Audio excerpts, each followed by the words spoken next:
Hello, my name is Jay and welcome to another JamandGlobal.com video. I'm in my parents' home in Chennai, India, and my bike has just arrived by sea after a long journey from South Africa. We're about to take off in 2 days for my rider on India, and that will be the last leg of my journey that began 3 years ago in Chicago.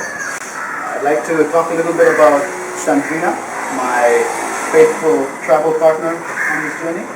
She's a 1998 Suzuki DR650 and I've had her since 2008. On this trip we've clocked already 59,000 miles, it's about 95,000 kilometers, but the chassis itself from 1998 has had over 85,000 miles, it's about 137,000 kilometers. And first, a very common question I get usually is why this bike for this kind of journey? And the DR, as it comes from the factory, it's a very strong bike. It's great. It's has a strong frame, comes with good brakes, good suspension.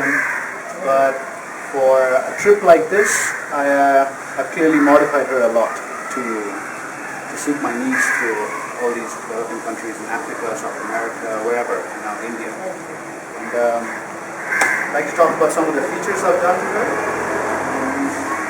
You can see, firstly, I have this huge petrol tank on here.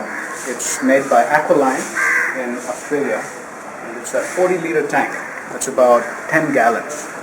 That's a huge capacity, but there are some places in Africa and Brazil where you actually need a good range of about 400 miles, 600 Ks. And this tank does that good.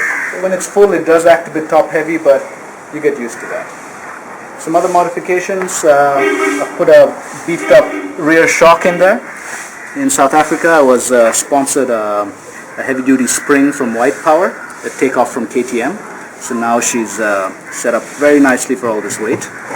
And then the front forks have progressive springs in them, and also something called an Intiminator by Ricoh. It helps reduce brake dive. There's also a fork brace in here. This brace keeps the long forks together and doesn't allow them to go wobbly when we hit bumps. Up here we have a steering stabilizer. This helps riding in sand and other places to keep the front wheel always pointing forward. And in those kind of tricky situations, while it's counterintuitive, you actually have to go faster and reduce your grip on the handlebar. That's when the bike and all these goodies actually work as they're designed. Brake-wise, got stainless steel brake lines front and back. That helps reduce brake fade. We've got wave rotors, fully floating from Galfer, front and rear. Rear ones are fixed. Then you can see up here the dashboard. Firstly, it's based on a very strong handlebar by Answer, super thick. I've had numerous drops on this trip, a couple accidents, a couple crashes on the road, a couple crashes off-road, a lot of, you call them oopsies, standing drops in parking lot. Never once has a handlebar bent. So a solid handlebar, worth the money definitely. Then on top of that, you can see I got a GPS mount. Touratech makes this locking mount. So if I run in for a drink somewhere during the day, I can be assured my GPS is secure. There's an old GPS by Garmin, a GPS 60CX, solid. It's old school but so reliable. I bought it used in 2007 and it's still running strong, dust-proof, waterproof, awesome unit. Here I've made a little battery voltage monitor. It comes from semi-trucks in the US. I like to say I want information on the bike. So if the bike's not running, I want to know firstly what's the condition of the battery. Is the battery fully charged? Alright, then it's something else. Being an engineer, I think I had to put all that into the bike. I get a lot of questions about what this unit is. Firstly, it's not a radio, it's not a satellite box or anything, it's just a switch box. Because when I left, I mainly wanted a switch to turn off the headlight, because the bike comes with the headlights always on, and in many countries you don't want your headlights always on. But if I was going to have one switch, why not have 10 switches? So then I made a switch for each of my LED lights, for my, I had 2 horns when I left, an air compressor horn and a standard horn, so switching between that. I had heated grips when I left, that doesn't work anymore, got a switch for that. And you can see back here I put a solar panel initially when I left. Now, I haven't really used it much, it hasn't been all that necessary, but this was such a huge space on this top box that it looked like something had to go there. And being a tinkerer, I thought a solar panel would be a great idea. So it's been rigged up and it was set up nicely, but didn't really need it that much. But down here I have a little 12-volt charging port. It's what you see in cars that come with cigarette lighters. So I can run my little electric air compressor to fill up the tires, or plug in a little USB charger to charge the phone, iPod, other stuff. And you see up here with the lights, I got just the standard bulb, it runs well, and 2 10-watt LED lights by Vision X. These give a really good profile for the bike. Because if you just have one light, you look really small on the road, and usually you'll get bullied off the road by trucks. But having 3 lights creates a bit of a wider footprint for you. If you come around here to the bottom, you see got some pivot pegs on the bike. Now these work because when you're riding off-road and when you start standing, your angle is a bit changed. So you want to still be in full contact with the pegs. So these pegs help with that. They're a pretty fancy feature, but they wanted to send me a set, so I said, why not? Thank you. And up here I've made my own highway pegs, because there are a lot of roads where it's just dead straight for hours and hours, and just to bend out the knee a little bit makes a good relief on a long day.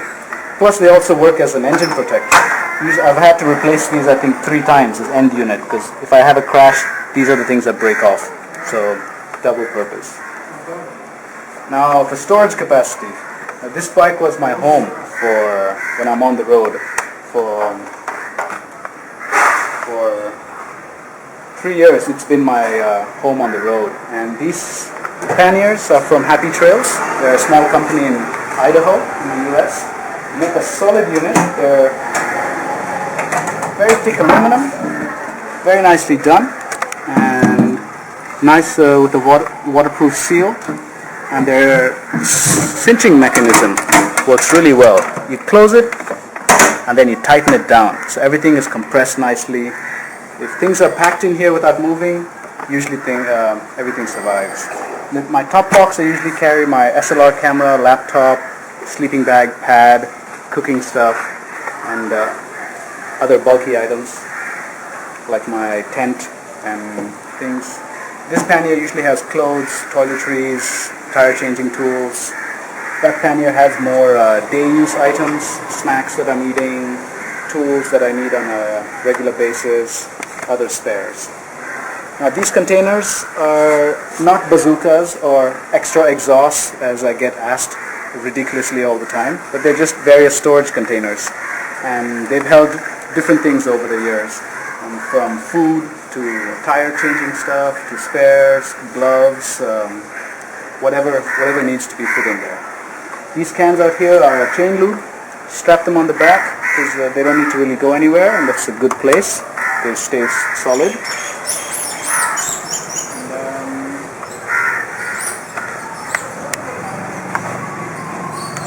You come up here, you can see that I have a spare clutch cable already routed next to the original clutch cable, and it comes out here on the engine next to where it's going to be mounted. Now I've never had my clutch cable broken on this whole journey, but watch me, just as I say that, it's going to break, in the next week.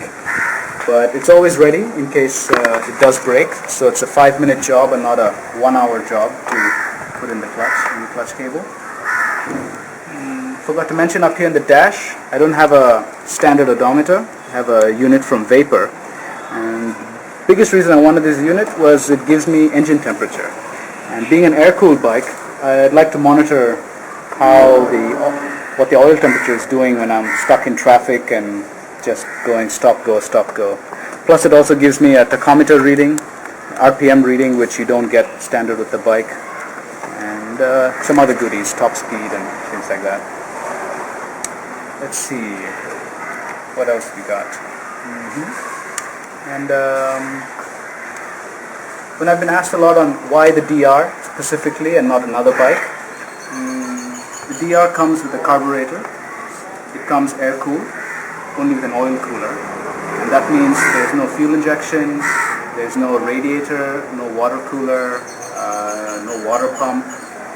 These things all are great. All modern bikes come with them. They make the bike faster, more fuel efficient, more responsive, but also more complicated.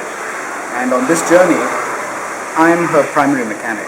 When I'm in the middle of nowhere and something goes wrong, I need to know what's going on to fix it. Otherwise, I'm really going to be stuck. So I wanted a bike that I could understand completely and that I could carry enough spares to fix. And I've needed that. I carried a spare clutch because I burnt out my clutch in Bolivia someplace. And this bike, it's really easy to work on the clutch. It just took maybe an hour total to replace the whole clutch. And carburetor, it's very simple. It's a mechanical device. I've had some issue with the carb, but I think it's more because of what I've mishandled or I've done badly, so I don't blame the bike. Air cooling works brilliantly. I have no need for a water cooling or a radiator. And let me see some other goodies. Inside here, the oil filter. It's not a standard paper filter. Inside there's a stainless steel oil filter mesh. So basically it's a reusable filter. I just take it out, clean it with some petrol, put it back in. So that way I don't need to carry around a whole bunch of oil filters or source a filter when I'm doing an oil change in some random small country where there's going to be no Suzuki DR filters. Works really well. Here you can see there's a big skid plate. We call it the bash plate. So when you're riding off-road and front tires kicking up rocks, it's not going to be damaging the engine, which is a very soft magnesium. This is a solid aluminum skid plate. It's worked very well. And over here, I get asked, what's this a lot usually? This is my rear master cylinder and the guard for it. And back here I've strapped on a bunch of spares that I've never used. It's a spare front brake lever, clutch lever, a couple tent pegs, but in all these 3 years I've never had to use that. So I think I'm going to take it off. But it's a good location for hiding stuff. What else we got? I think that's it. Yeah, so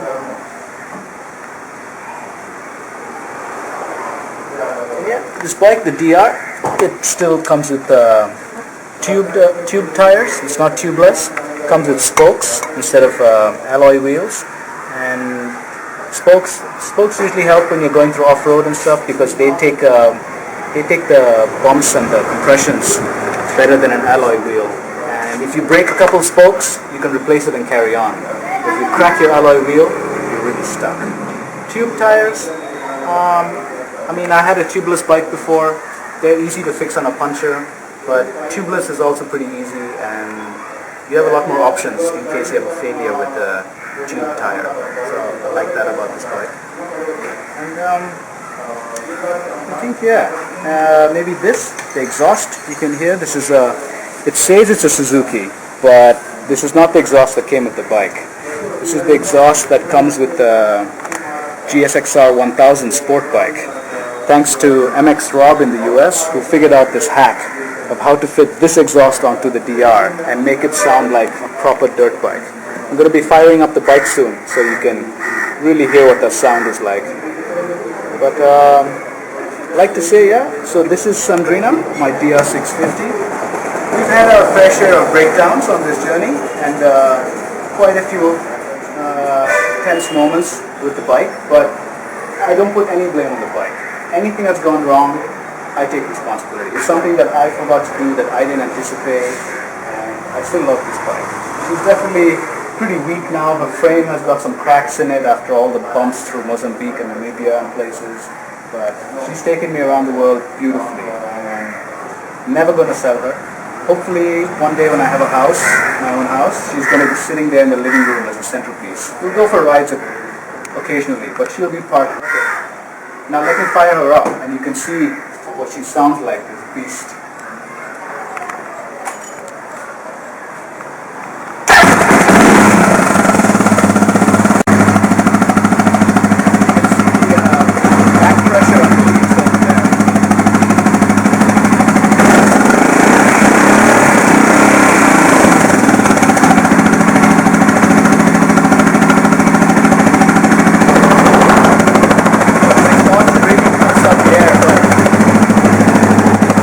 Exhaust really pumps out the air and it lets this big 650cc bike breathe freely. Now I'll toot my horn. Check it out.